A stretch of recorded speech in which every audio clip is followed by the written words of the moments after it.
And now we have Chelsea Chapman from Public Health. And her talk is Communication to Rehabilitation, Language to Heal Pain. Name just one experience that connects every human being on this planet. The answer I came up with was pain. Every single person has had experience with pain. In our childhoods, we fall off our bikes and skateboards, skinning our knees. Others are less fortunate, and their pain experiences are more complex, chronic, and debilitating. Pain is difficult to endure and should be met with understanding, empathy, and compassion. Within public health, I study communication's role in pain management. My research is focused on the fact that language matters. Language is one of the most powerful tools for improving our healthcare. Did you know that when doctors say okay 3 times when we're telling them our troubles, 9 times out of 10, we stop volunteering that information and the conversation gets redirected? Or when doctors say you shouldn't worry, patients tend to worry. But when they say I'm not worried, patients are more calm. Deciphering this impact of even small semantic choices is key to delivering mindful, empathic, and effective care. My dissertation is a longitudinal study that follows adults with chronic pain over 6 weeks of care through their physical therapy. I hypothesized that over an episode of care, physical therapists that engage in empathic communication will form strong bonds with their patients, and this will lead to reductions in pain intensity and increases in pain rehabilitation. My preliminary results identify actual language choices that influence emotion, they alleviate worry, and ultimately improve care. One example is called the invitation to upgrade. A patient says that their pain is moderate, and they proceed to dial that back with, I don't want to be dramatic. I know it could be so much worse. The physical therapist in this case was able to comfort her patient and get her to disclose her actual real pain level by encouraging her to be realistic and validating her, saying her pain was not something to be taken lightly. I study this type of communication because healthcare providers cite poor communication as the most important barrier to pain management.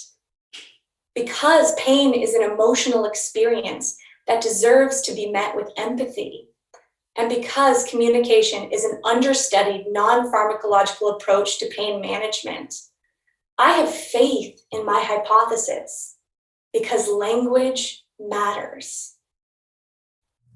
Well done, Chelsea. And your research also seems really relevant in terms of empathy and communication and healthcare. So thank you so much for that. Can you start by telling me about someone who's had an impact on your life, or a few people? It's hard to narrow it to one, I know. Thank you, definitely. I'd like to say that my grandpa has had an enormous impact on my life. For starters, he's always believed in me, even when I didn't believe in myself. And growing up, he was my coach. He taught me how to golf, and he was there for every practice and every game I competed in. But he also taught me to look at life through a big picture lens.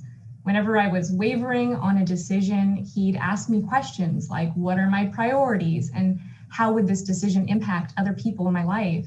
And he brought so much clarity in that way. So I always knew I was making the right decision every time I talked to him. Oh, that's really lovely. I'm really jealous too, because my grandfather tried to teach me to golf when I was young and decided I was a hopeless case. So I'm glad it turned out better for you. Can you tell us something about yourself that most people might not know? Yeah, absolutely. So when I was a kid, I spent a year of my life in a wheelchair. When I was 12, I had an operation, a surgery on my legs to fix a bone condition that I was born with. And the result of that surgery was, 1, front of the line passes to Disneyland. That was a nice perk. But also I was able to run and able to be more active. This gave me a whole new lease on life. And because of that, I'm really thankful to orthopedic surgeons and physical therapists, these people who dedicate their lives to helping people recover from pain and regain their function. And that's catapulted quite a bit of my pain research. So I'm thankful to them.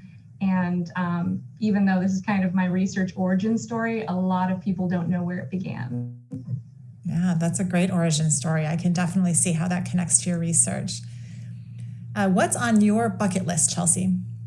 So on my bucket list, I am a huge sucker for adorable animals, and I've always wanted to participate in this event that's hosted by the Thai Royal Navy.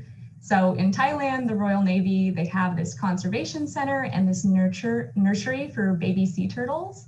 And what they do is they gather up thousands of these hatchlings and they nurture them for a couple of months until they're less vulnerable to predators.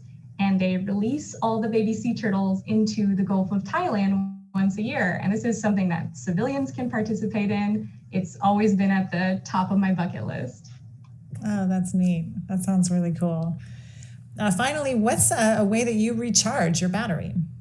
Definitely. So to preface this, I'm a quarter Japanese, and there's this Japanese practice called Shinrin-yoku. It directly translates to forest bathing, but it has nothing to do with bathing. It's a practice that has to do with immersing oneself in a natural environment. So it's being in nature and absorbing those benefits. Whenever I've had a really tough week or there's too many deadlines in a row, I like to put myself in nature. So at the beach or out in the mountains, and I'll hike or bike or go climbing. And this helps recharge my batteries. It makes me calm. It brings me joy. Honestly, I don't think I could do the PhD program without it. Absolutely. And we're in a very good location to take in some wonderful nature. That was one of my recharge strategies in graduate school as well. But I was in Chicago. So a lot of the year, you wouldn't want to go out in nature. So it's been a pleasure getting to know you, Chelsea. Congratulations on getting to the finals of Grad Slam. Good luck on all of your future endeavors.